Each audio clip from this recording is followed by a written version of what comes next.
All right, guys. So yesterday, I was going back there and reading comments and things like that, and I saw that I accidentally didn't explain myself fully.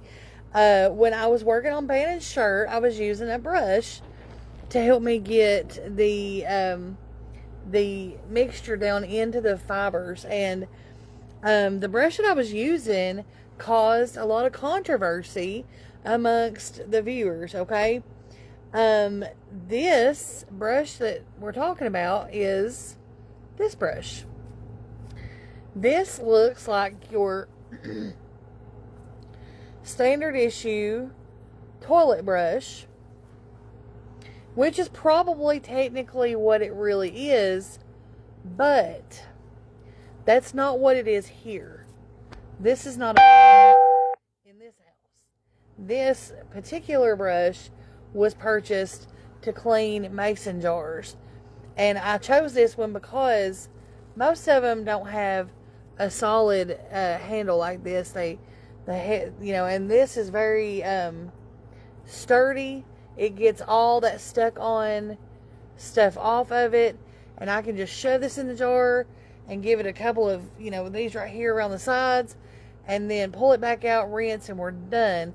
This is actually what I use to clean mason jars, not toilets. So it was perfectly okay for me to use it on the shirt yesterday, and I just wanted to come on and let you guys know. Some of you were scared to death that I was actually using a toilet paper brush, but I just wanted to show you guys that's not what this is here in this house.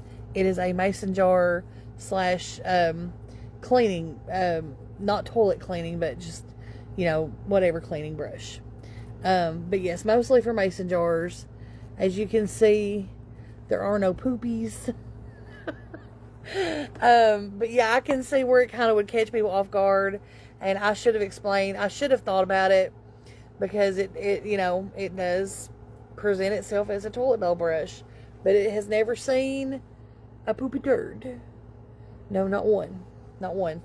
It's I bought this at an Amish store, and these bristles are like super stiff, and it just does a really great job of cleaning mason jars. I'll try to share a link for that if I can get you guys one. So, if you need a mason jar cleaner, get you one of these. Yep. It's handy dandy. Okay? Thanks, guys. I'll see you soon.